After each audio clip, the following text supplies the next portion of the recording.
Deus está pouco se importando com aquilo que você pode fazer. O maior interesse de Deus é o que você está envolvido pode produzir de transformação no seu espírito. Então, o tanto de coisa que você está fazendo dentro da igreja não tem importância nenhuma para Deus. Fui orar por ele, eu falei assim, você quer que eu ore pelo quê? Ele falou assim, olha, eu tenho linfoma de Hodgkin. E não tem cura de câncer, que ele inflama os linfonodos do corpo. E ele tinha vários caroços espalhados pelo corpo dele. E você tocava, dava pra sentir. E aí eu coloquei a mão nele, comecei a orar por ele. Quando eu terminei de orar, os caroços sumiram instantaneamente. Então eu coloquei a mão no pé dela e falei assim, Jesus, eu creio que o Senhor já levou toda a dor e enfermidade lá na cruz, por isso ordeno agora que os ossos dela voltem pro lugar em nome de Jesus. Amém. Bora arrancar o gesso. Sejam bem-vindos a mais um episódio na Arca. E hoje nós estamos aqui, né, com... Vou falar assim primeiro para ficar mais tranquilo, né? Com o meu barbeiro. Já fazendo um merchan, você que é de Dublin, pode cortar 100% de confiança. Mas com ele, com o Douglas, ele que tem um testemunho muito forte para falar sobre rejeição. Seja muito bem-vindo aqui. Obrigado. Muito bom ter você aqui hoje Eu para compartilhar com a gente. Agradeço demais. Mas antes, a Ju tem um recadinho para vocês. Se você tá aqui, manda esse vídeo para todo mundo que o Espírito Santo trouxer na sua mente. Deixa Deus te usar em nome de Jesus. Comenta, curte, compartilha para o YouTube entender que esse conteúdo é relevante. Em nome de Jesus. Mas antes que a gente continue, roda a vinheta.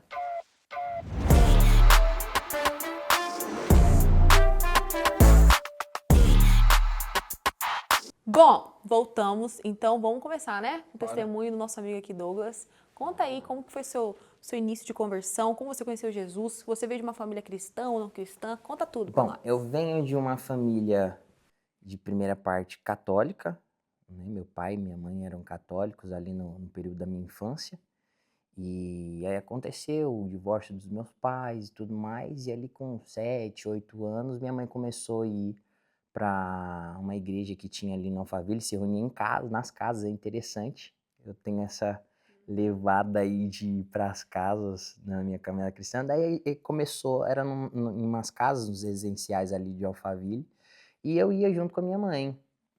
Lá tinha um movimento de louvor muito intenso, eu lembro na época, e ia, mas nada assim que tivesse me tocado ao ponto de eu entregar a minha vida para Jesus. Mas sementes já estavam sendo lançadas ali, né? E deu um determinado tempo, minha mãe levava eu e meu irmão e ela parou de ir para a igreja, como eu ia com ela, consequentemente parei de ir, mas nunca fui de muita bagunça, nunca fui, sempre fui não de muita bagunça no sentido de desbravar o mundão por aí afora. Eu era uma criança bagunceira, muito agitado, mas nunca fui de muita bagunça no sentido de sair desbravando o mundo.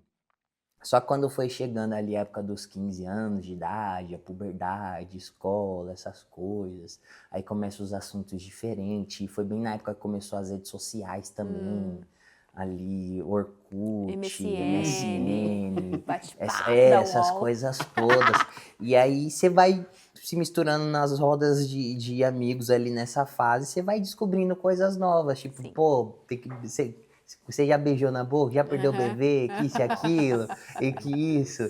E na minha cabeça eu não podia falar que não. Então eu tava assim, já perdi. Que é isso? Como que eu não perdi o bebê? Olha pra mim. E não sabia nada como que eram as coisas. Até que eu tive a experiência de perder o bebê. E entrou nas redes sociais, eu falei assim, vamos ver o que dá. E aí comecei aquela coisa da puberdade, conversa aqui, conversa ali, pipipi, popopó, MSN aqui, MSN ali. E fui tendo essas experiências de ir ficando com as meninas ali, mas nada que passasse de um beijinho aqui, um beijinho ali. E eu me lembro que eu comecei a conversar com uma menina no MSN e a gente sempre marcava de se encontrar e nunca dava certo. Nunca dava certo. Até que chegou um dia que ela falou assim, olha, eu comecei a ir pra igreja e não quero mais saber dessas coisas, isso não combina mais comigo e tudo mais. Aí eu falei assim, tá bom, tem outras, vamos conversar com outras aqui, fica lá no seu rolê aí que eu vou ficar aqui. E foi indo, só que isso nunca foi algo que me preencheu e nunca me deslumbrou tanto assim. Até mesmo porque nessa parte eu sempre realmente fui uma pessoa muito tranquila e reservada nesse ponto. Eu costumo dizer que eu era daquele tipo mais romântico, de que, pô, quero me guardar, quero viver a vida tudo certinho, o apaixonado, vamos dizer assim. E aí teve um dia que eu tava na casa do meu pai, mexendo no computador, e essa menina me mandou mensagem. Na época já era o Facebook, era o Messenger. E ela mandou mensagem e falou assim, olha, no próximo final de semana vai ter um evento lá da igreja, é num sítio e tudo mais, queria saber se você quer ir. Aí eu pensei, tô fazendo nada. Vai ter comida? Bora. Não, nem pensei nisso, porque tipo, eu nunca fui fechado para essas questões da igreja. Acho que até mesmo por conta dessa vivência que eu tive na minha infância com a minha mãe. Então, nunca me fechei pro evangelho, algo do tipo. Só que eu nunca tinha tido uma experiência com a pessoa de Jesus. E aí eu peguei, tô fazendo nada, bora. O nome do retiro era Impacto, o encontro com Deus. E realmente foi algo que me impactou. Foi um choque. Tinha até uma analogia que eles usavam, né? Porque fala que uma vez que você tem um encontro verdadeiro com Jesus, é a mesma coisa de você ser atropelado por um caminhão que carrega madeira.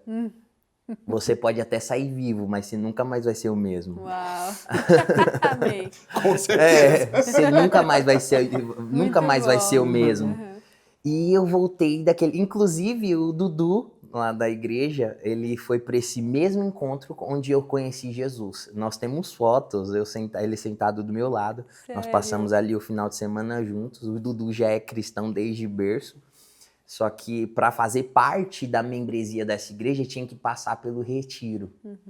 Né? Eu não fazia parte, eu só estava indo. E o Dudu estava querendo migrar, e aí ele tinha que passar. Então o Dudu já era crente, eu nem era, eu estava chegando. E realmente foi um final de semana assim que mudou a minha percepção a respeito de quem é Jesus. Né? E realmente foi um impacto na minha vida ali. Eu decidi entregar minha vida para ele. Né? Uau! Isso quantos anos? Eu tinha 15 para 16 anos. 15 para 16. Então, tipo, essa minha levada, eu falei assim que eu comecei a ficar com as menininhas ali com 15 anos, não durou nem um ano, vamos se dizer assim. Foi um gap dos meus 15 para 16 anos. E aí eu comecei a ir para a igreja e tudo mais. Eu jogava bola na época. Alguns meses depois eu não continuei, não progredi na igreja, porque eu me mudei para o Paraná para jogar bola lá. Eu comecei numa igrejinha pequena lá. E aí, tipo, essa minha caminhada era um negócio, assim, muito difícil na época, porque eu jogava bola. E as molecadas no meio do futebol é uma loucura. Só que aquilo mudou tanto a minha percepção a respeito do que eu queria pra minha vida com Jesus, que aquilo começou a mexer comigo. Então, enquanto os menininhos fugia do alojamento de noite para ir ficar com as meninas na cidade, eu até umas vezes até saía, mas eu ia tomar milkshake.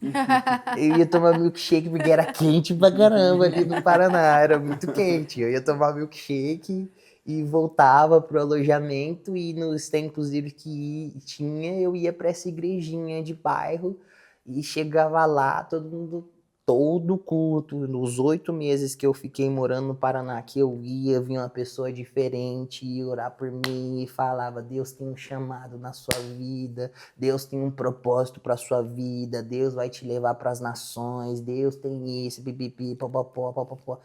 todo culto vinha uma pessoa diferente. Por ser essas igrejas mais tradicionais, era aquele negócio, né? Bem pentecostal. E vinha, e orava, e eu aqui, sem entender nada. Eu falei assim, mas meu Deus, eu quero jogar bola. Será que você vai me mandar, vai me mandar? Eu vou Você jogar contratado bola, já pelos outros times. Eu vou ser um jogador assim, eu vou voar. E se eu quiser me usar, pode me usar. Né? E aí eu voltei para São Paulo. E decidi ir caminhar na igreja. Mas nesse retiro aconteceu alguma coisa assim mais impactante que fez com que você... Cara, não sei explicar. Foi uma convicção. Assim, foi um encontro. Um encontro, não tem uma explicação lógica. E eu acredito que, tipo, tem muitas coisas que eu vivi na minha caminhada cristã, eu consigo te explicar muita coisa da Bíblia, mas as experiências que nós temos com Deus, elas não têm uma explicação muito lógica, que você consegue falar assim, pô, aconteceu assim. Mas é uma convicção que é gerada, uma certeza. Você fala assim, eu sei. Eu só sei que eu sei. Não sei como, mas eu sei que eu sei. Aconteceu isso daqui, alguma coisa aqui mudou. E ali, quando eu voltei do Paraná, eu comecei a fazer parte da igreja. Eu tive uma conversa com o líder de jovens, porque minha cabeça entrou em parafuso. Porque eu tava ouvindo. E detalhe, nessa igreja que eu ia com a minha mãe, quando era pequena, um detalhe que eu acabei de lembrar. Minha mãe, ela, depois se divorciou com meu pai, ela ficou nessa procura por algo que fosse preencher esse vazio, essa lacuna que foi gerado nela. E aí ela ia para essa igrejinha e tinha umas reuniões de orações de mulheres e tudo mais. Como era pequena, era criança, minha mãe levava. E ela foi com a tia, irmã do meu pai. Minha tia é uma mulher de muita oração. Minha tia Isa, um beijo, tia. Sei que a senhora vai assistir isso. Minha tia é uma mulher de muita oração e ela ia nessas reuniões. E minha mãe foi em algumas com ela. E nessa reunião, desde muito pequenininho, uma mulher ela foi orar por mim, pelo meu irmão. E ela falava que Deus tinha um projeto para minha vida e que eu seria um profeta para as nações. Isso sempre ficou gravado. Uau. E aí quando eu fui pro Paraná e o pessoal vindo nas palavras diferentes, tudo vindo em encontro com isso e tudo mais, eu, Deus, mas como que é isso? E quando eu voltei do Paraná para Osasco, que eu fui me encontrar com o pessoal me recebeu de um jeito que eu nunca vi na minha vida.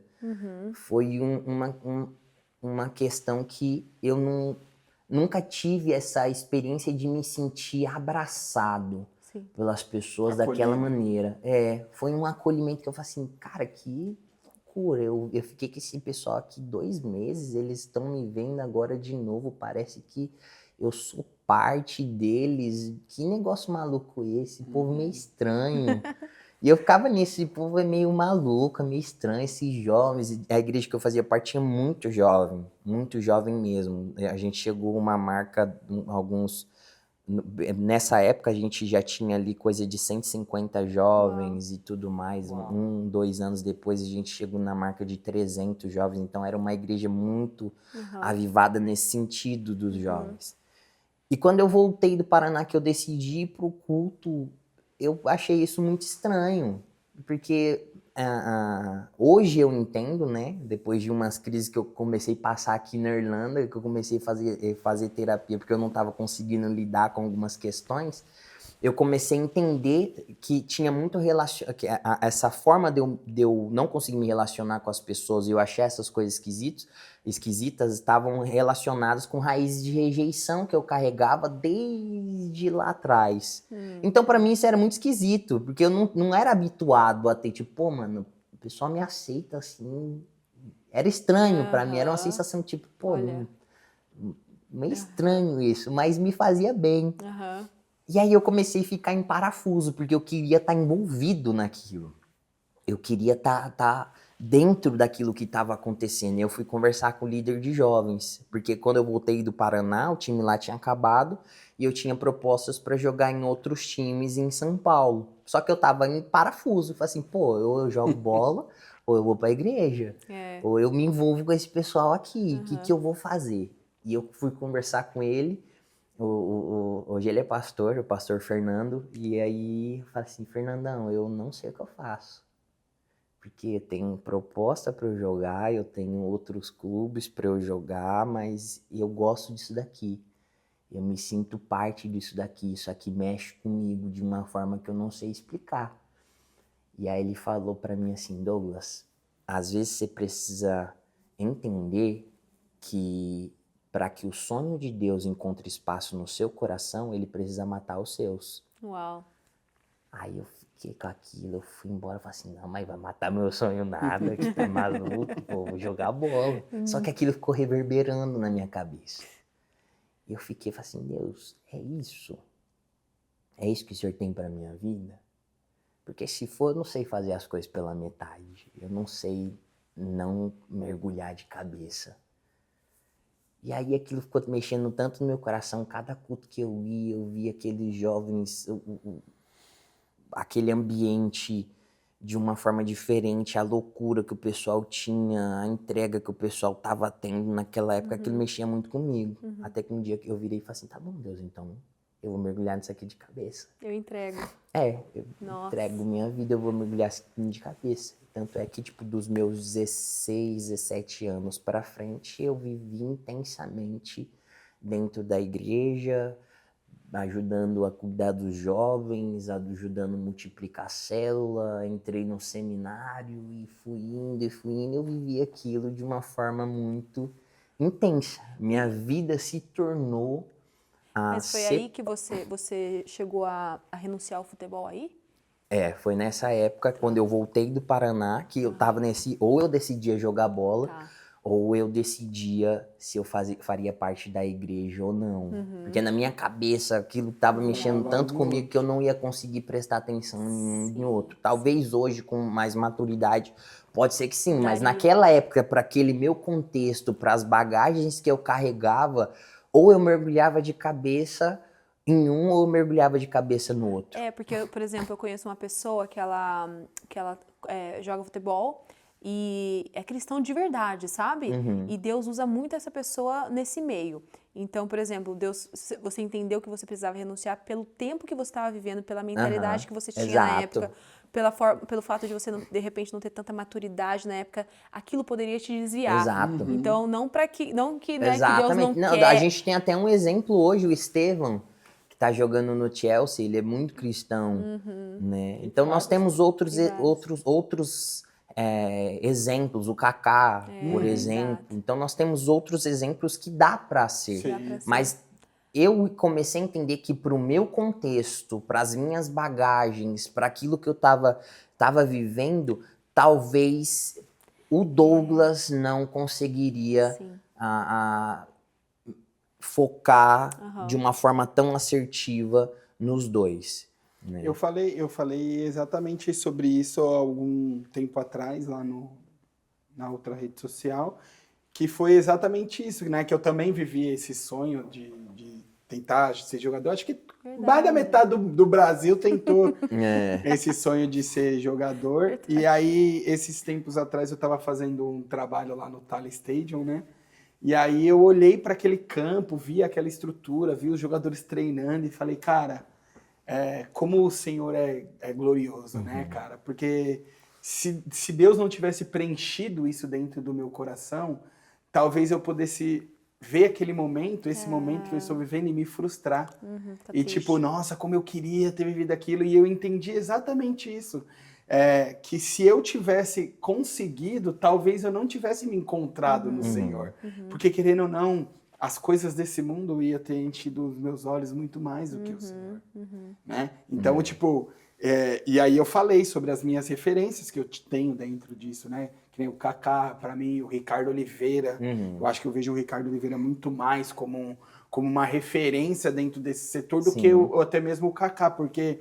Eu vi o que o Ricardo Oliveira fez dentro do clube do Santos, como ele levou a palavra do Senhor. Exato. Tipo assim, algo que você via sempre os jogadores comemorando normal, e quando o cara chegou, todo gol que o time ia comemorar, todos ajoelhavam e levantava... Você falou do Ricardo Sabe, Oliveira. assim. Eu tenho um amigo meu que ele morava na rua de baixo de casa, que o sonho dele também era ser jogador de futebol. Boa parte do pessoal, dos molecados ali da minha Sim, rua, o sim. sonho era ser jogador de futebol. A gente jogava muita bola junto.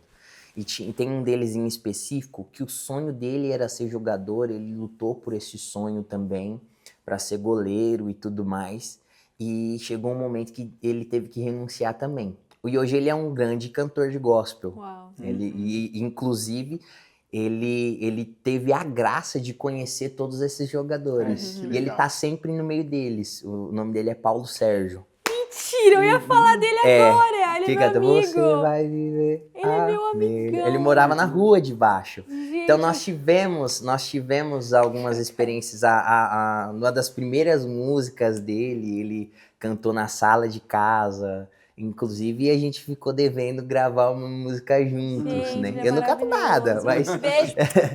Gente, Então, amo muito o Paulo Sérgio. Nossa. E ele teve essa experiência também. Então, eu entendo que o nosso relacionamento, a nossa jornada cristã, a gente precisa entender que algumas pessoas elas vão se enquadrar em algumas determinadas atividades e ela vai conseguir ser uma referência e um instrumento de Deus em outras áreas que são chamadas de seculares pela igreja, e outros não.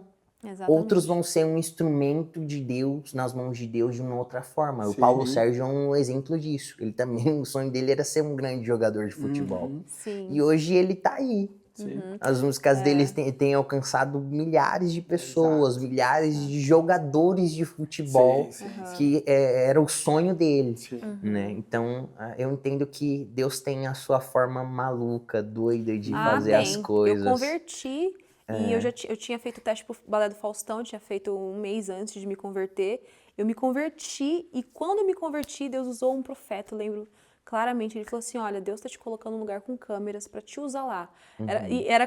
E Deus me usava como uma espiã ali dentro, literalmente. Tipo assim, o tanto de gente que eu levei pra Jesus ali é bizarro. E era só eu ali de crente, eu tinha uma amiga também. Mas, assim, eu tava muito fervorosa, sabe? Eu tava tipo, meu Deus do céu, tipo, todo mundo saía pro bar, pra festa, e eu ficava, sabe? Então, eu era meio que a ovelha negra ali. Mas, assim, eu tava madura espiritualmente pra viver aquilo. Porque se eu não tivesse, eu ia cair, eu ia me desviar, com certeza. Então, ali, pela graça de Deus, eu fui referência, assim, cristã. E hoje, assim, tipo, tem meninas que vêm e chegam, pede ajuda, sabe? Teve uma, inclusive, que era uma das mais famosas ali e acabou de se converter, sabe, por causa da minha... Ela tinha eu como referência na época, sabe? Então é literalmente isso, né? Tipo... A Dai, ela sabe, todo mundo sabe. Ela, Eu não sei, eu tô brincando. A Dai de Paulo, gente, ela já tá assim, uma mulher fervorosa, glória a Amém. Deus. Aleluia. Mas é isso, né? Deus tem as suas maneiras, seus planos, né, malucos. E dentro de todo esse processo que você viveu da separação dos seus pais muito jovem, de você ter ido para a igreja com a sua mãe, se descobrir dentro do futebol e depois esse chamado do Senhor, quando foi que você começou a identificar essa raiz de rejeição na sua vida? Quando eu comecei a identificar mesmo, na real, agora. Eu tô sabendo. Agora. Mas espera, mas também quando você Não, foi pra tipo, essa igreja. eu fui quebrando várias lacunas e tudo mais, mas consegui entender de verdade A raiz do problema. a raiz do problema e começar a entender que, tipo, eu preciso lidar com isso agora. Por quê? Que nem eu falei, eu não consigo fazer algo sem mergulhar de cabeça. Sem, eu vou ir aqui intenso. Tanto é que, tipo, eu vim pra Irlanda porque chegou um determinado momento da minha vida. Eu tô atropelando todas as histórias, mas a gente vai fazer sentido. Eu vim pra Irlanda porque Deus me falou em um determinado momento da minha vida que eu tinha que vir pra cá. Eu passei por um processo na minha vida, eu acabei desviando e tudo mais, e fui me reencontrando com ele e tudo mais. Nesse processo de me reencontrar com ele, de me reposicionar nele, foi quando Deus me falou que eu tinha que vir pra Irlanda. E como eu não sei fazer nada pela metade, na minha cabeça eu já criei. Não, então eu vou pra Irlanda, o pau vai torar, nós vamos vou me envolver, o que me mostra o Espírito Santo, onde eu tenho que ir, quem que eu tenho que orar. E nessa jornada cristã, eu tive muita experiência de curas, milagres e coisas assim surreais. E eu vim com essa mentalidade, não, então eu vou me envolver, vou mergulhar de cabeça e tudo mais. E quando eu cheguei aqui na Irlanda foi tudo o contrário. Porque todas as coisas que eu tentei me envolver e mergulhar de cabeça aqui, era como se o Espírito Santo estivesse me freando. Conversei com o pastor Fábio algumas vezes, e eu tô aqui, eu tô à disposição e tudo mais. E aparecia os irmãos, e tudo nos bastidores dos irmãos, aí vinha, recebia oração e tudo mais, e eu perguntava as coisas, e eu aqui, não, vamos, e eu aqui, Espírito Santo, vamos embora. E era como se o Espírito Santo fosse me freando, não me permitindo me envolver de uma forma mais intensa, como eu sempre estive habituado a me envolver. E recentemente, de uns 4 meses pra cá, eu fui entendendo. Porque foi quando eu comecei a ser chacoalhado de uma forma muito intensa e essas coisas essas coisas mais profundas começaram a vir para a superfície. E eu comecei a ter que encarar de uma forma diferente todas essas questões.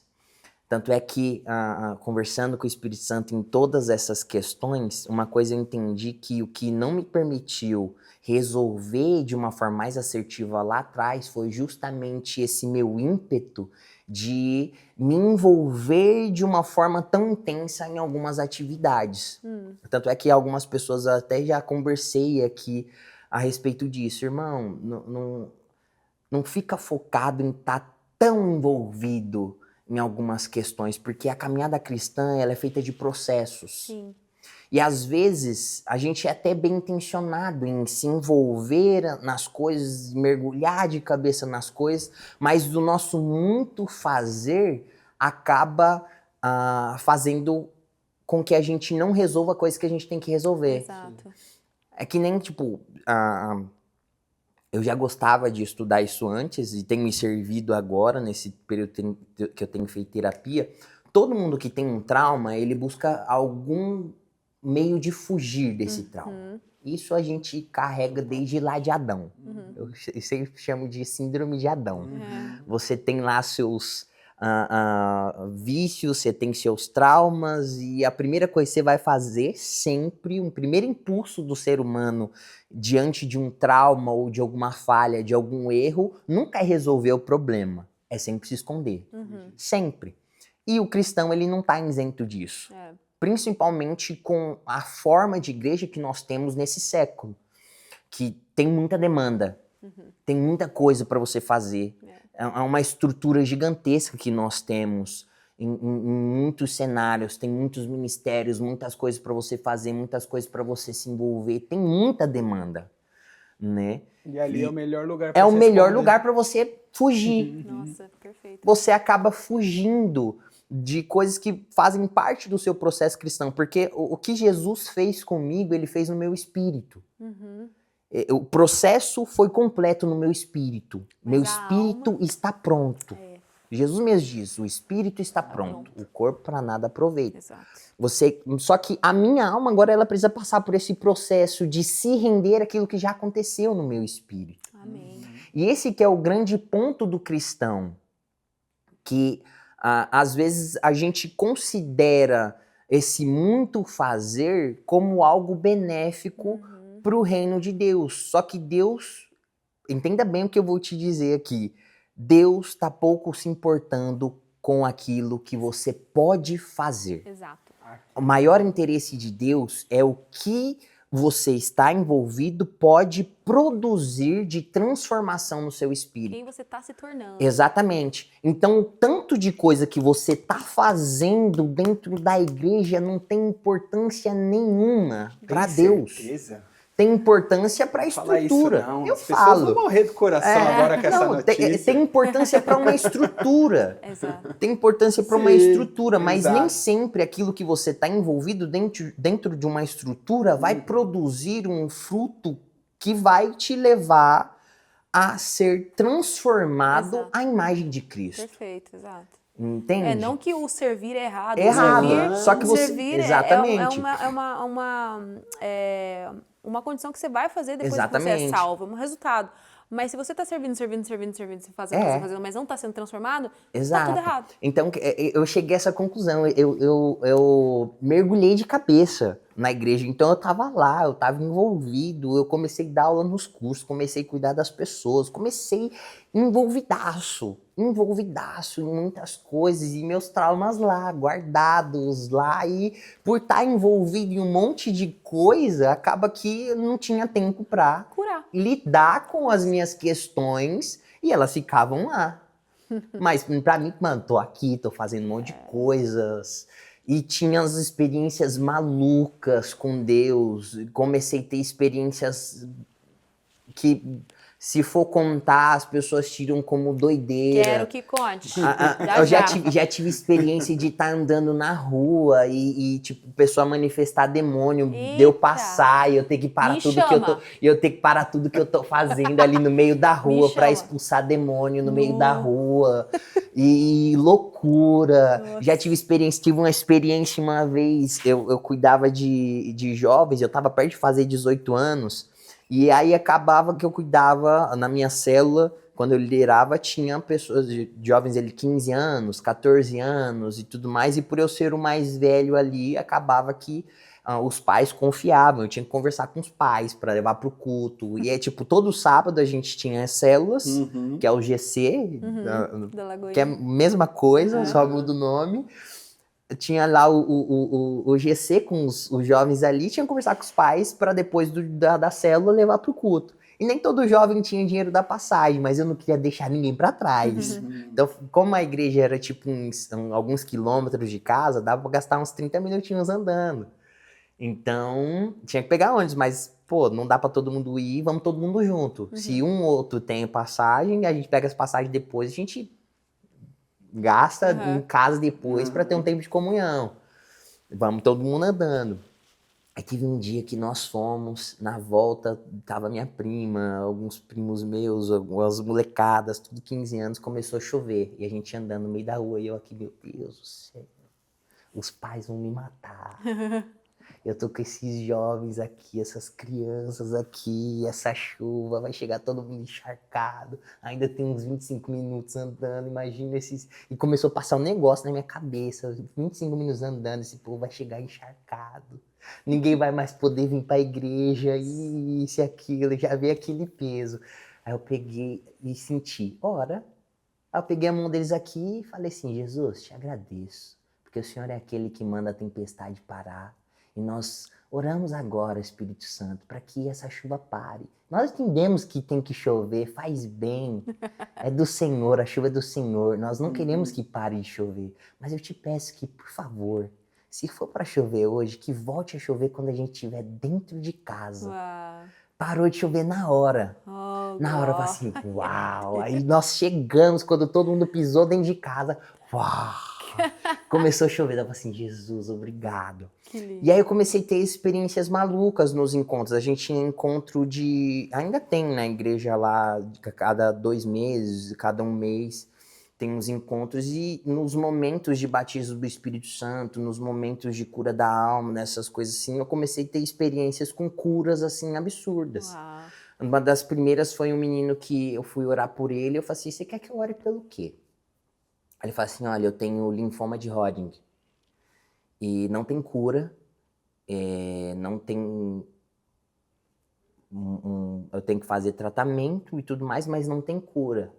E eu nem sabia o que era linfoma de Hodgkin. Aí eu falei assim, tá bom. E tem algum sintoma que você consegue identificar? Aí eu fui descobrir que linfoma de Hodgkin é um tipo de tumor, um tipo de câncer que ele... inflama os linfonodos do corpo. E ele tinha vários caroços espalhados pelo corpo dele. E você tocava, dava pra sentir. E aí eu coloquei a mão nele, comecei a orar por ele. Quando eu terminei de orar, os caroços sumiram instantaneamente. Glória a Deus. Então comecei a ter esse tipo de experiência. Eu tava contando esses dias, minha mãe tava dando risada. Porque minha mãe começou a ir para a igreja depois que eu fui para a igreja.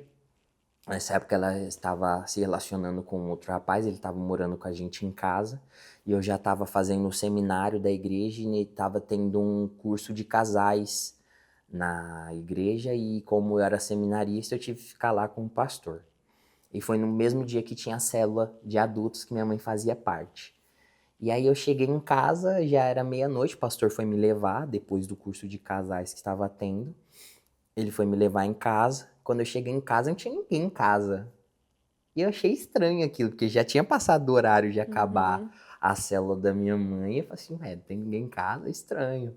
Aí chega o rapaz que minha mãe se relacionava, pálido em casa, branco,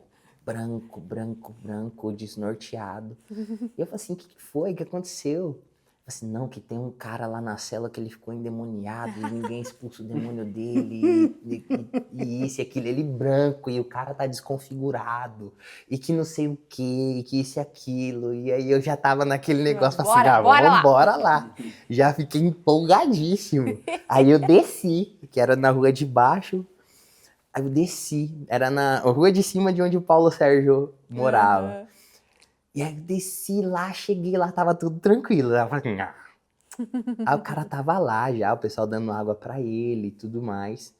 Aí eu comecei a conversar com ele. Aí ele começou a falar, não, que eu fiz pacto disso, eu fiz pacto daquilo, Deus não me aceita mais, e tal, e coisa e tal, e pipipi, popopó.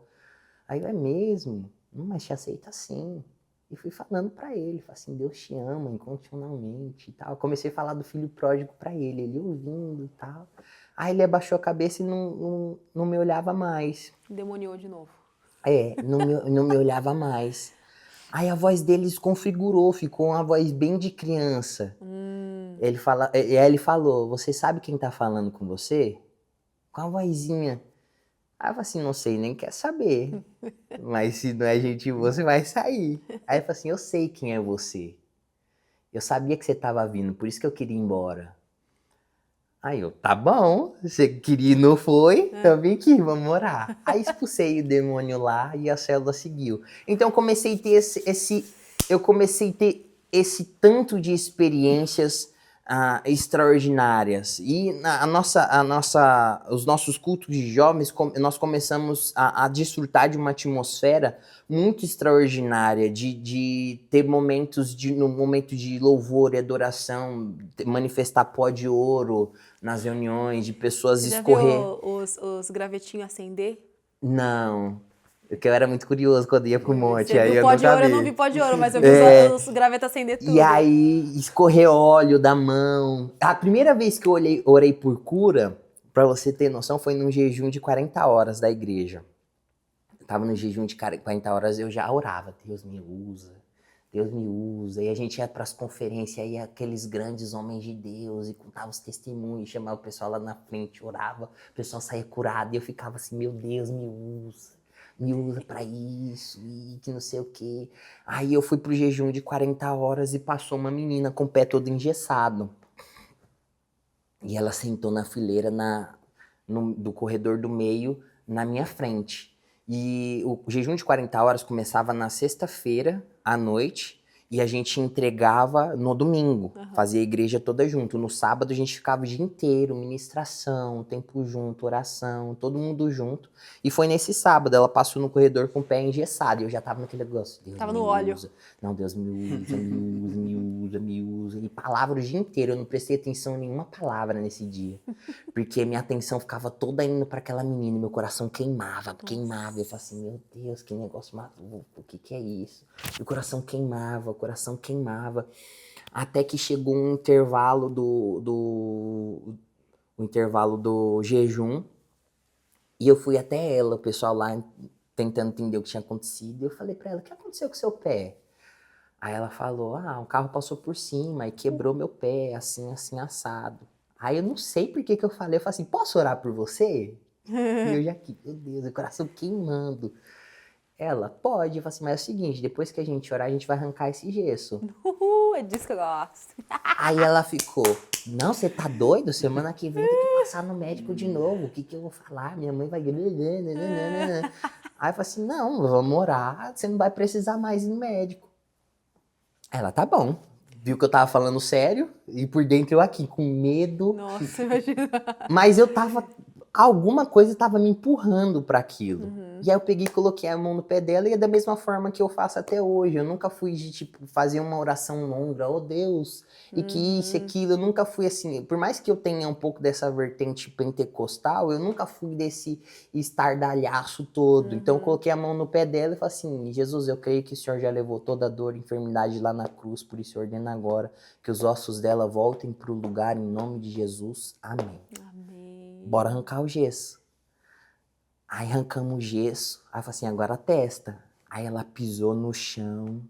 Aí o olho dela regalou. Aí ela começou a pisar. Aí ela começou a pular. Mano. E começou a andar pela igreja. Nossa. Aí foi um negócio de doido. Porque Meu o Deus. jejum foi um negócio maluco. Porque a gente começou a ficar maravilhado. Porque Deus tinha feito algo extraordinário. Alguém tinha sido curado ali Glória a no Deus. meio.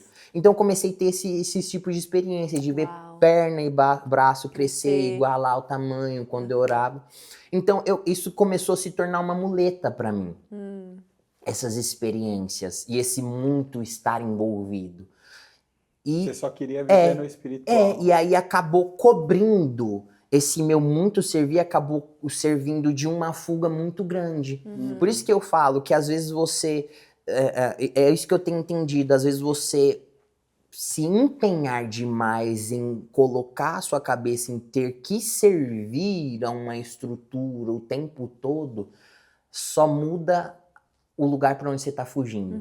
Quando você está no mundo, você foge para bebida, você foge para droga, você foge para relacionamentos, você foge para uma gama de coisas. E quando você se converte ao cristianismo, você não está isento a parar de fugir. Talvez você só troca o lugar para onde você foge. Mas você ainda precisa passar por um processo de transformação. E para você passar por um processo de transformação, não tem como você passar por ele sem você olhar para aquilo que tem que ser transformado.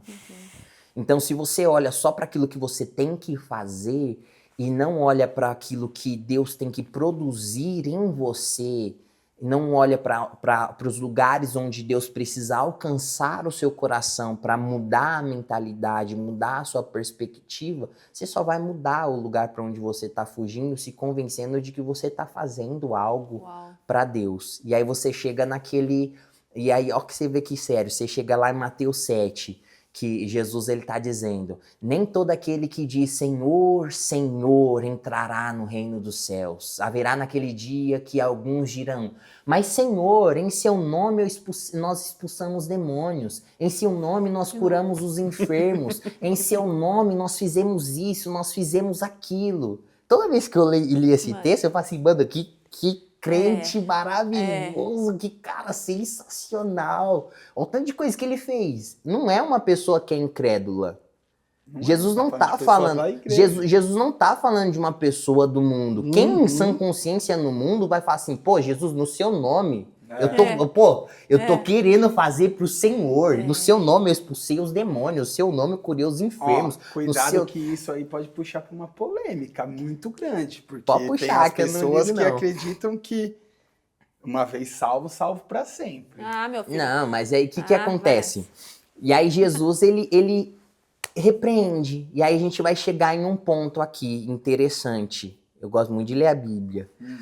A gente chega num ponto muito interessante aqui nesse diálogo de Jesus, porque Jesus ele dá uma resposta que parece muito dura.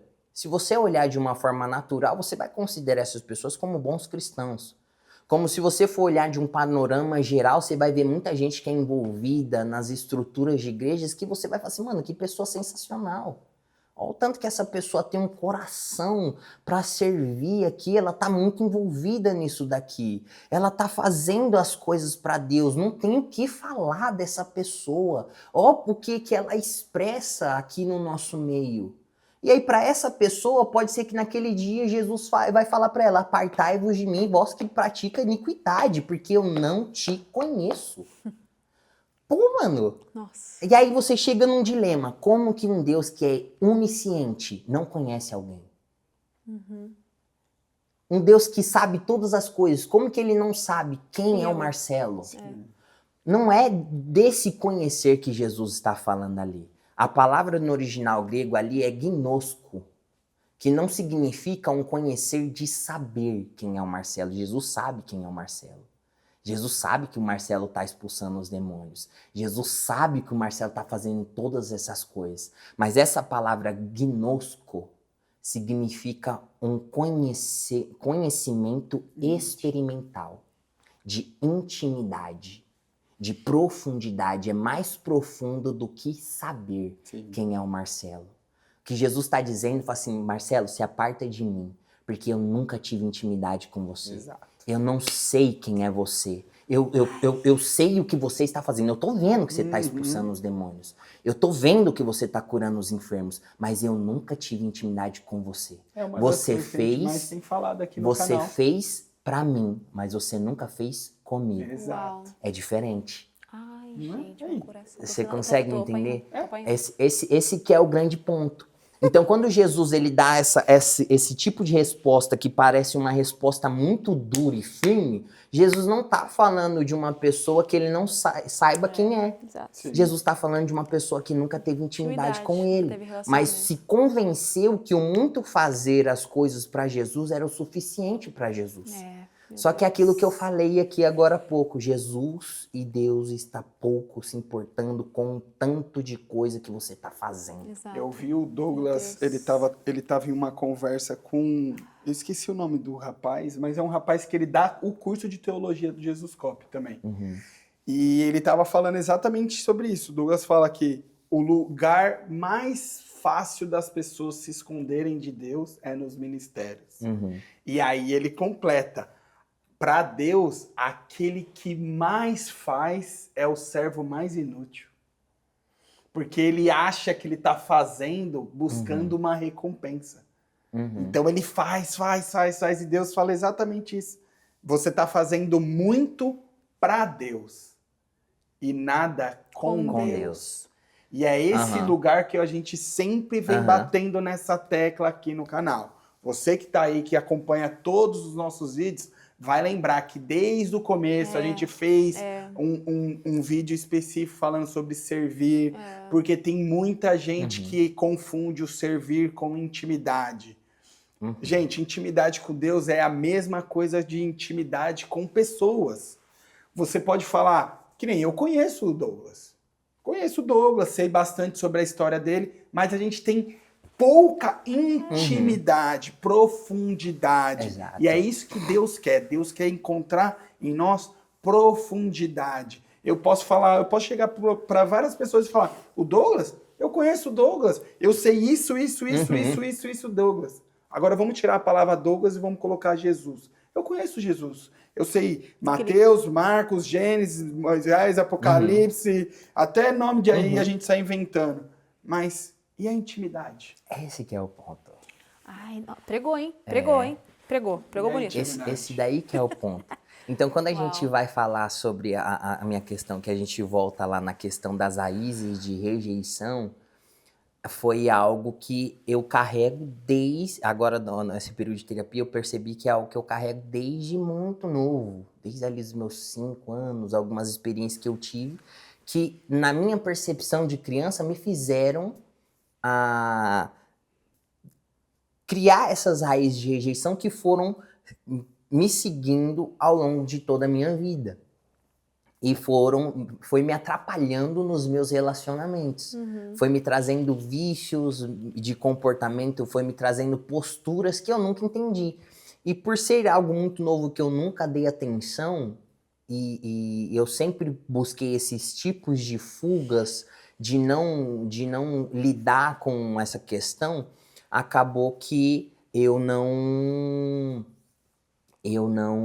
conseguia dar nome nem entender como que funcionam esses comportamentos. E aí eu comecei a perceber que, tipo, se eu pego um panorama da minha vida, eu sempre afastei as pessoas de mim. Sempre. As pessoas, elas sempre foram, de certa forma, afastadas de mim por conta de eu ter inconscientemente gerado a ideia de que, tipo, pô, eu não me sinto tão aceito. E essa pessoa tá se aproximando muito de mim, tá me fazendo muito bem. Eu não quero perder isso daqui. Então, para não perder isso daqui, é melhor eu afastar ela de mim. Eu já conheci muita gente com esse problema, É, meu Deus. então, só que é algo inconsciente. Sim, é muito inconsciente. É muito inconsciente. Sim. Você se arma, é um mecanismo que você... A minha psicóloga, ela até diz, Douglas, isso te serviu lá na infância, te protegeu, mas não serve pra você agora. Pra você lá atrás foi bom, porque a sua criança, principalmente porque é uma raiz que eu carrego desde lá de pequenininho. Eu tenho um irmão mais velho, 2 anos, meu irmão tem padrinhos diferentes dos meus, tem o relacionamento com os padrinhos deles diferente do relacionamento que eu tenho com os meus padrinhos. Meus padrinhos são pessoas maravilhosas, mas a postura deles em relação a mim era diferente da postura dos padrinhos do meu irmão com o meu irmão. Até mesmo porque os padrinhos do meu irmão eram mais jovens, eram muito mais novos, então tem uma forma diferente. Meus padrinhos já eram mais velhos, já tinham outra cabeça e tudo mais, tinham outras tarefas, outras obrigações. Então chegava datas comemorativas, meu irmão ganhava ovo de Páscoa, eu ganhava as coisas e tudo mais. Aí chegava de mim, do meu, eu ganhava dinheiro do meu padrinho. Olha. E aí pra uma criança, você, pô, vou fazer o que com o dinheiro? Nossa. O que uma criança de 5 anos vai fazer com dinheiro? Uma nota de R$50. Hoje, se meu padrinho quisesse me dar... Melhor que meia, né? Não, hoje, Correta, na minha cabeça, hoje, se meu padrinho viesse pra mim com a nota de R$50, eu falo assim, nossa, que maravilha, R$50, pouco me importa o ovo de Páscoa. Mas uma criança não pensa da mesma forma. Então, isso foi me fazendo ter uma percepção de que eu não era tão bem quisto quanto meu irmão. Tá. E aí, quando foi a época dos meus pais trazerem uma perspectiva diferente, eles se divorciaram. E meus pais divorciaram, minha mãe entrou em depressão, meu pai ele foi fazer uma cirurgia do coração. Foi assim, meu pai foi fazer uma cirurgia do coração, a gente não entendia, a gente era muito pequeno, meu pai não voltou mais para casa. Minha mãe entrou em depressão, começou a tomar remédio de tarja preta. Aí minha mãe começou a fazer uma reforma em casa, no mesmo ano meu irmão foi atropelado por um caminhão. Meu Deus.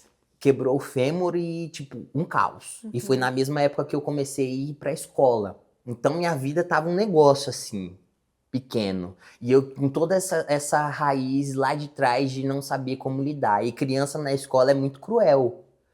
Criança na escola é um bicho terrível. Então, se você não tem um suporte para te ajudar a administrar o relacionamento das crianças e te trazer um direcionamento, vira um caos.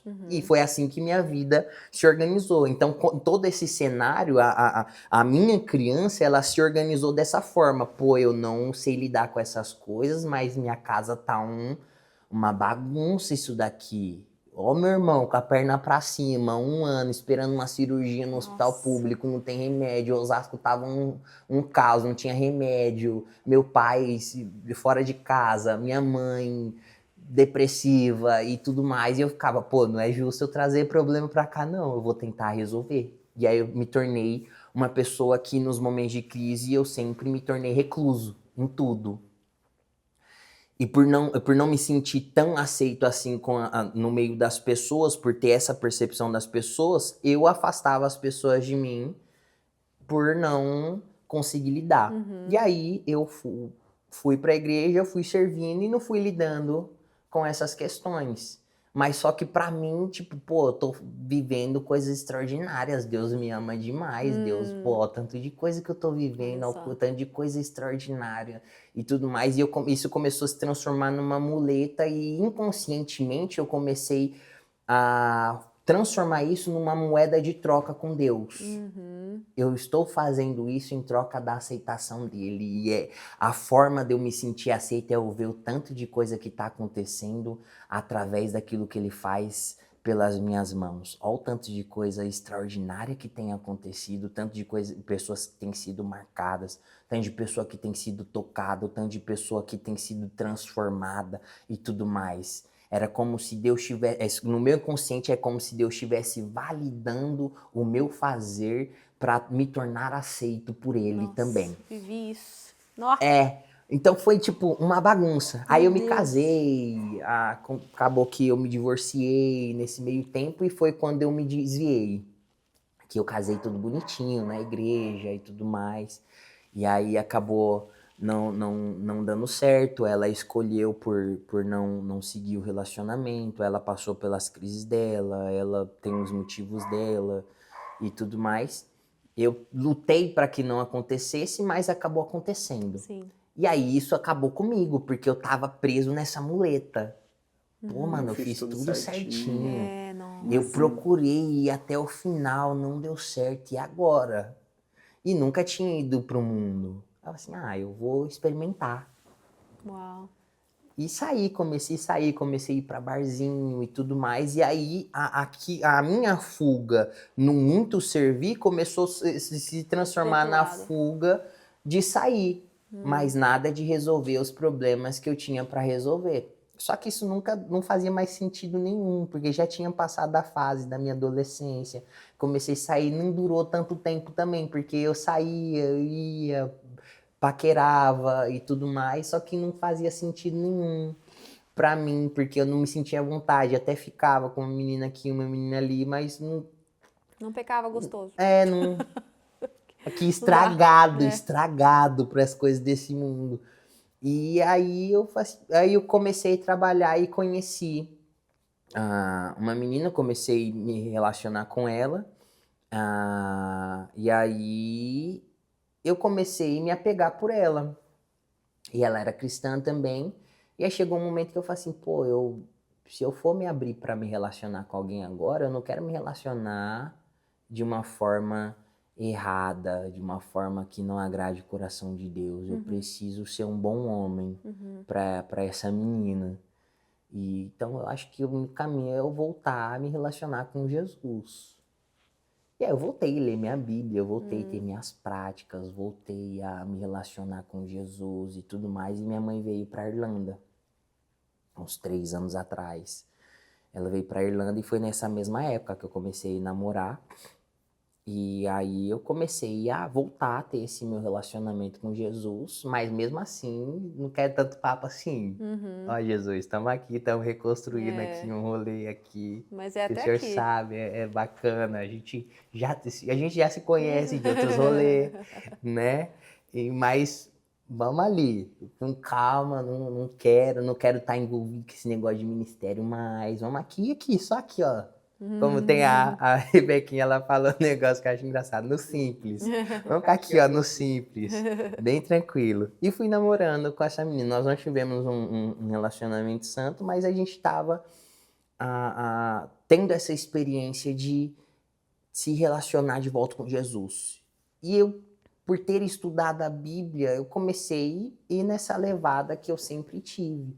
E ela começou a se apaixonar muito pela Bíblia, a gente começou a trilhar esse relacionamento, começamos a ir nas vigílias. Não sei se você conhece a Igreja Dínamos. Já ouvi falar. Do pastor Dênio Júnior, e tem o Dênio Do Lara. Dênio, de óculos? É, Nossa, o Dênio conheço. Júnior, na Igreja Dínamos. Eles, na época que eu converti, a igreja deles fazia parte dos ministérios associados à igreja que eu fazia parte. Então a gente sempre ia para as vigílias que eles faziam. E eles faziam 2 vezes por ano. E aí eu comecei a ir com essa garota. A primeira vigília que eu fui foi quando Deus... E aí, tipo, detalhe, a gente começou a relacionar, minha mãe veio pra cá. Aí eu falei assim, vou para Irlanda embora também, né? Vou ir lá, outra moeda é euro, e vou fazer um pé de meia, vou viver, vou reconstruir minha vida. Vou ficar de boa, vou ficar tranquilo, construir uma família e tudo mais, mas tranquilo. E nada de resolver minhas questões. E aí eu fui pra vigília. Aí e já tava tentando guardar dinheiro pra vir pra Irlanda, tentando, minha mãe já aqui e tudo mais, e nada dava certo. Nada dava certo. Aí eu fui pra essa vigília, e aí o Espírito Santo falou, Douglas, eu quero que você vá pra Irlanda. Só que você tá com a motivação errada. Eu quero que você vá para que outras vidas sejam transformadas através da sua, e você tá querendo ir para que a sua vida seja transformada. Aí eu, tá bom, então vamos alinhar a motivação. O que é que eu tenho que fazer? Já que nosso papo é assim. Não, já que nosso papo é assim, então vamos resolver. E aí eu comecei a resolver a minha motivação no sentido de que eu não viria para cá para que minha vida fosse transformada. Eu viria para cá por um propósito. E aí tá bom, vamos alimentar meu coração a respeito disso. Eu comecei a mudar minha motivação, as coisas começaram a se alinhar. As coisas começaram a caminhar. As coisas começaram a andar. e tudo mais. Só que meus traumas estavam todos lá, né? E eu comecei a me apegar mais com essa garota. Só que lembra que eu falei dos meu mecanismo de defesa, como eu reajo? Eu comecei. Hoje eu entendo isso, né? Que eu falei, eu comecei. O Marcelo perguntou: quando é que você se deu conta dessa questão da rejeição? Aqui, na Irlanda. Porque aí começou a ficar uma bagunça dentro desse relacionamento, porque eu comecei a me apegar a ela, só que alguma coisa em mim me fazia querer afastar ela de mim. Isso começou a me fazer muito mal, e aí, tipo, eu não sabia lidar com a questão, porque essas coisas começaram a querer vir pra superfície, só que eu nunca soube dar um nome, eu nunca soube lidar com a questão, eu nunca soube o que estava acontecendo. E isso começou a me fazer muito mal, porque, tipo, eu não quero afastar ela, mas eu estou afastando ela. E aí eu não quero ter uma atitude que afaste ela, mas inconscientemente alguma coisa está me atraindo para ter comportamentos que afastam ela. E eu comecei a viver nesse paradoxo, porque, tipo, mano, eu tô reconstruindo meu relacionamento com Jesus. Eu tô me reconstruindo de volta com ele. Só que lembra que eu falei? Eu preciso viver as coisas intensas. Então a minha ideia de ser cristão é que eu tenho que estar envolvido nisso aqui de cabeça. Eu tenho que fazer as coisas para Jesus.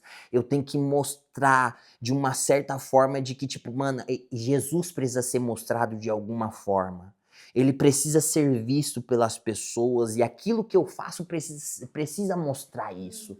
Então eu sempre levei isso a ferro e fogo. Eu vou mostrar Jesus a todo custo para as pessoas. Não que isso seja ruim. Só que nós temos um processo. E Jesus, mais uma vez eu repito, Jesus pouco se importa com o tanto que você está fazendo. Jesus se importa com o que você está fazendo está produzindo em você. E aí eu naquele negócio, então vamos fazer, Jesus, então é isso, então vamos embora. E as coisas querendo vir para a superfície, eu querendo ignorar com essas minhas fugas e não sabendo lidar com todas essas raízes e como de alguma forma tinha dado certo lá atrás pelo meu muito envolvimento, talvez na minha cabeça, tipo, não, agora eu vou envolver, vou ficar envolvidaço, Nem vou mais. ficar aqui hardcore, nós vamos pra lá, nós vamos virar a Irlanda do avesso, a Irlanda vai virar de ponta cabeça, já que minha motivação tava errada, que eu ia mudar de vida, então vamos ver se nós vamos mudar a vida das pessoas que estão lá, a pessoa vai passar lá, vai ser transformada, se eu passar minha sombra vai curar, vai ser um negócio de louco, nós vamos virar a Irlanda de ponta cabeça. Quando chega lá na Irlanda, eles vão falar que nem falaram pros cristãos da época, aqueles que estão transtornando o mundo chegaram aqui. Vai ser isso quando eu pisar na Irlanda. Minha cabeça tava assim. Só que eu tava nesse dilema, que eu falei assim, pô, mano, eu encontrei uma pessoa que é interessante, uma pessoa que é bacana, que tá se posicionando em Deus, que dá pra construir algo, só que eu estou afastando ela sem querer afastar ela. E aí chegou o ponto que quando tava perto de vir, nós terminamos. Eu terminei com ela, porque eu fiquei assim, pô, não tem como seguir um relacionamento à distância, eu não sei como que vai ser, e a cabeça aqui, uma bagunça nessa questão. Espiritualmente eu tava aqui, não, nós vamos virar nada do avesso, mas aqui emocionalmente, aqui é toda essa questão, não sei o que eu faço, não sei como vai fazer, não sei como que nós vamos seguir isso daqui, não sei, eu quero ficar com essa garota, mas eu tô me organizando, sei lá, alguma coisa em mim tá empurrando ela pra fora, e aí eu vim pra cá, nós terminamos e eu vim pra cá, pra Irlanda. Aí chegou aqui, eu falei assim, não, vamos, então o que vamos fazer? Minha ideia de inicial não era fazer parte e ir para Lagoinha e ficar indo lá. Até tentei ir numa igreja lá em Delaware mesmo, que é nativa, tudo em inglês, não entendia nada. Mas falei assim, vamos embora, nós vamos fazer alguma coisa. O que você quer fazer, Espírito Santo? E fiquei nessa, Espírito Santo, o que o senhor quer fazer? Já que a gente vai construir isso, me guia, me direciona, me instrui. Vamos viver essa jornada daquilo que tem que ser feito.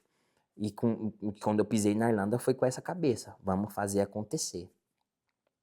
E tudo aquilo que eu tentava fazer, me envolver, o Espírito Santo me freava. E eu sem entender. E aí foi indo. E nós conversando com a menina ainda, aí a gente tentou dar uma chance novamente, à distância, com a ideia, tá bom, então vamos organizar certinho, eu tento te trazer pra cá, a gente casa pra ficar tudo bonitinho e vamos viver a vida. E aí eu comecei a ser chacoalhado, porque eu precisava entender algumas coisas que eu não entendia. E aí que foi que eu comecei a entender sobre essas raízes de rejeição. Foi quando nós tentamos reatar esse relacionamento de uma forma que a gente fosse fazer dar certo dessa vez, sem que eu me organizasse para afastar ela ou ter comportamentos que afastavam ela. Na minha cabeça eu falei assim, não, agora vai dar certo. Só que eu comecei a repetir de longe. E aí o que começou a pesar foi quando chegou o verão, que a hamburgueria estava indo muito bem, uma hamburgueria que eu trabalhava, estavam me dando muitas horas, eu estava bem, estava conseguindo me organizar, tudo bonitinho. Aí chegou o verão, as horas diminuíram para mais da metade. E aí eu já tinha conversado com ela, falei assim, não, vamos organizar, vamos fazer assim, tal, o plano é esse, tal. Comecei a entrar em contato com o cartório para ver se a gente conseguia casar já de lá, já trazia tudo certinho, organizado pra cá. E aí começou a diminuir as horas, aí eu fiquei assim, pô, e agora? O que vamos fazer? E começou a me afetar, começou a afetar meu relacionamento com Deus que eu tava reconstruindo aqui. E as coisas começaram a desandar, e eu já não tava com a mesma motivação, vamos virar a Irlanda do avesso. As coisas começaram a ficar um caos. E eu sem entender o que estava acontecendo, e aí comecei de longe repetir o processo que eu tinha feito com ela, só que agora para ela começou a ser muito mais doloroso, porque eu tô aqui, e ela tá lá, né? Até que chegou o ponto que, tipo, lembra que eu falei que uma das formas que a minha criança, ela aprendeu a se organizar foi se recluindo na ideia de que, tipo, eu vou resolver isso aqui, já tem muito problema ao meu redor, eu vou tentar resolver isso aqui sozinho. Né? E foi o que acabou acontecendo dentro desse relacionamento. E aí chegou o ponto de, tipo, eu não querer conversar com ninguém, nem com a minha mãe que mora comigo, com ninguém. De falar com ninguém, com o Espírito Santo, com Jesus, e é uma angústia, eu tentando aqui, internalizando e pensando o que eu vou fazer e tudo mais, até que chegou o ponto que o Espírito Santo falou para mim, Douglas, enquanto você não resolver aquilo que aconteceu lá atrás, enquanto você não resolver essa raiz, e começou a me trazer memórias da minha infância, enquanto você não resolver essas raízes, porque aconteceu em tal época, aconteceu isso, aconteceu aquilo, outro. Quando você não resolver isso, você não vai avançar, você não vai pra frente, você vai continuar patinando, você vai continuar repetindo os padrões e tudo mais. E quando eu comecei a entender isso, que eu fui tentar... E aí ela me perguntava, Douglas, mas você tem que se abrir, você tem que falar. E eu falei assim, eu não consigo. Eu quero, mas eu não consigo. E começou a virar um negócio. E como que a terapia te ajudou dentro disso? Vamos chegar. E eu ficava, mano, eu quero falar. Eu quero colocar isso aqui pra fora, mas eu não consigo. Eu não sei como fazer. Eu nem sei o que eu tenho pra eu não conseguir. E aí quando o Espírito Santo começou a me falar isso, eu fui tentar me abrir pra ela, falei assim, Douglas, eu não sei se eu quero mais, isso tá muito pesado pra mim. Aí ela não quis mais seguir o relacionamento. Só que aí eu entendi que eu tinha que resolver o problema. Eu falei assim, pô, se for dar certo lá na frente. Se for dar certo lá na frente, se ela for voltar, se não for, se for com outra pessoa, eu preciso resolver isso daqui. Aí eu comecei a falar pro Espírito Santo, eu não vou conseguir resolver sozinho. Eu preciso do Senhor. Eu preciso resolver de alguma forma. Mas eu acho que eu preciso de ajuda de alguém. Porque eu não vou conseguir entender isso aqui se eu não for atrás de algum tipo de ajuda. Aí o Dudu me passou o contato da psicóloga dele, eu comecei a fazer a terapia. E aí essas coisas começaram a vir à tona e foi uma tortura, porque eu comecei a ter que revisitar memórias, comecei a ter que revisitar situações para trazer um novo significado, para conseguir enxergar de uma forma diferente, para conseguir ter um outro panorama, para conseguir me relacionar com Deus diferente. Foi aí que eu entendi que os meus traumas não resolvidos, eles vão afetar diretamente o meu relacionamento com Deus. E não tem nada a ver com ele. tem a ver com a minha percepção natural, porque a minha percepção natural, por mais que nós sejamos seres espirituais e eu relacione com Deus de espírito para espírito, se os meus traumas não forem resolvidos, aquilo que eu recebo do espírito, ele vai passar por um filtro. Se o filtro estiver sujo, o que eu vou colocar para fora, por mais que eu receba de Deus limpo, plenamente limpo, eu não vou transmitir com a mesma pureza que eu recebo dele. A gente falou no podcast. Você entende? É. Eu não vou Tá tudo bem transmitir conectado. com pureza se aquilo, ou se o filtro que vai passar o que eu recebo dele não estiver tá curado. limpo. Não estiver curado. Entende? Sim. Então, eu comecei a entrar nessa jornada.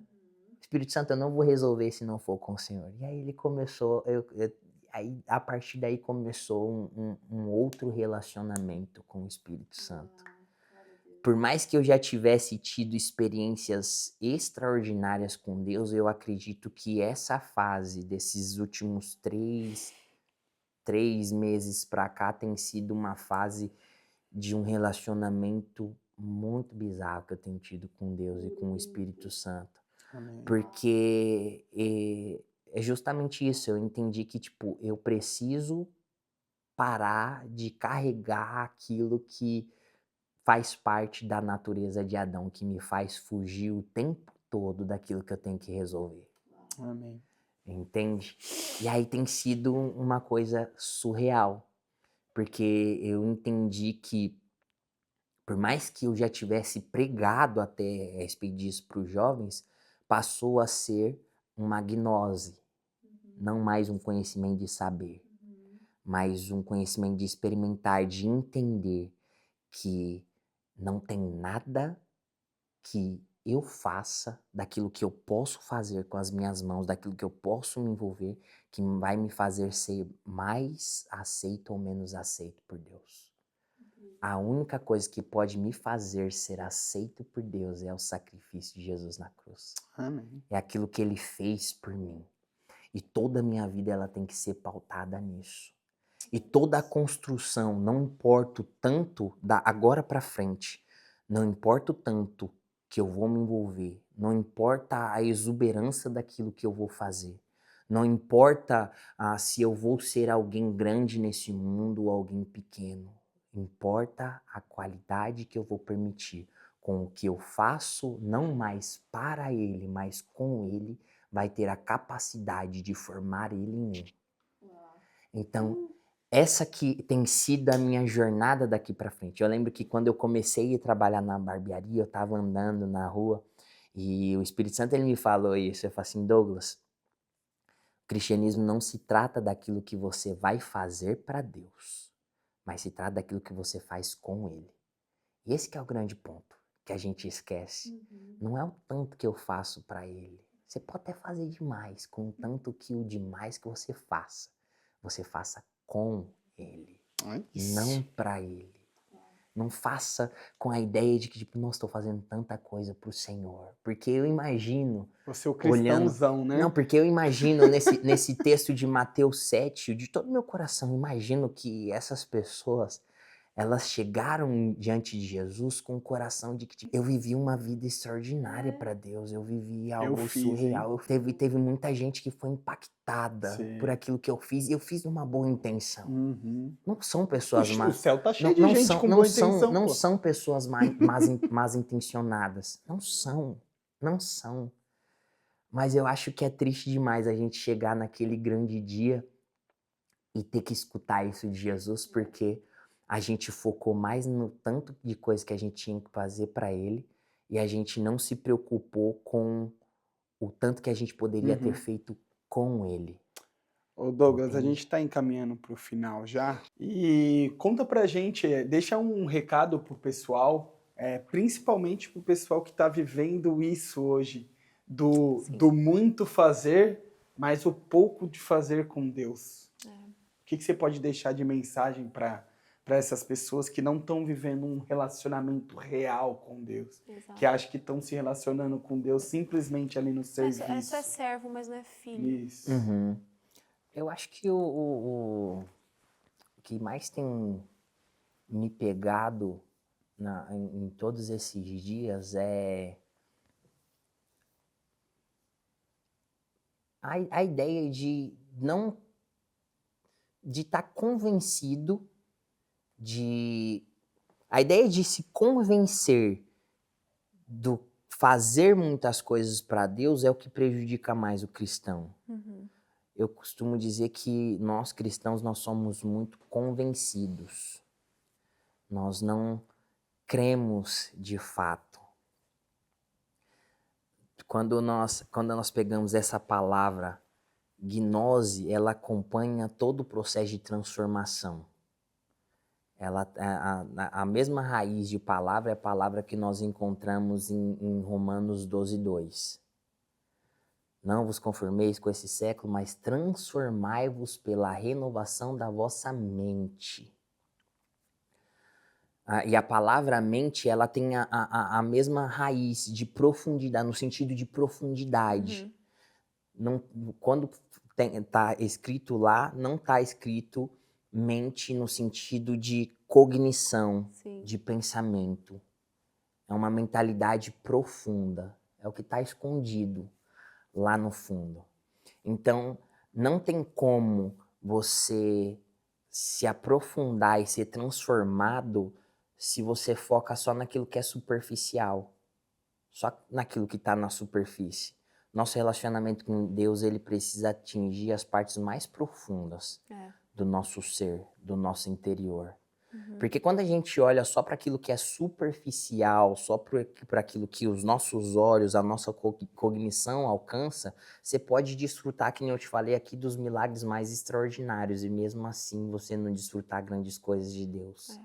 Imagina o povo, acabou de sair do Egito, o que levou eles a saírem do Egito foram as coisas mais bizarras que meus olhos nunca tiveram a oportunidade de contemplar na minha vida. Milagres, as pragas do Egito, um negócio mais louco que os filmes de Hollywood mais absurdos, com a maior tecnologia, não vai ter a capacidade de expressar da mesma forma. Eles saíram nessa condição. Imagina, você vai atravessar o mar se divide na sua frente. É um negócio assim que não tem uma explicação, não tem como eu reproduzir de uma forma cinematográfica que esteja à altura. E aí eles vão pro deserto. E quando eles chegam no deserto, eles têm fome. E Deus os testou para que eles passassem fome. A Bíblia deixa isso muito claro, que o Senhor os fez passar pelo deserto e Ele fez. Ele os humilhou e os fez passar fome para saber aquilo que tinha no seu coração. Então, quando a gente passa pelos chacoalhões da vida, a gente tem que ter a maturidade de entender que não importa o tanto de coisa extraordinária que você fez com Deus, se você continuar olhando para a superfície e não olhar para aquilo que está profundo, você nunca vai ser transformado e você vai permanecer, quem sabe, 40 anos mais no deserto e você não vai chegar onde Deus deseja que você chegue porque você permanece na superfície. Então não importa o tanto de experiência extraordinária que a gente vai ter com Deus, se as experiências que eu tenho no meu exterior não me levar para o profundo do meu ser e fazer com que esse profundo ele se renda à pessoa de Jesus, pouco importa aquilo que eu estou vivendo de extraordinário no meu externo, se aquilo não transformar o meu interno. Uau. Esse que é o grande ponto. Então, e isso a gente vê até para a gente finalizar, nos discípulos. Jesus, ele cantou a bola para eles. Jesus falou de tudo para eles. Jesus falou, olha, e no final do ministério dele, ele falava, acredito que quase todos os dias, importa que eu seja entregue na mão de todos esses manos aí, eles vão me matar, vai acontecer isso, eles vão me matar com todas as letras, mas importa que isso aconteça, porque se isso não acontecer, não vai ter como vocês serem redimidos, não vai ter como vocês serem resgatados, não vai ter como vocês terem outra vida, uma novidade de vida. E no terceiro dia eu vou ressuscitar. Ele cantou a bola. Vai acontecer, mas eu vou ressuscitar.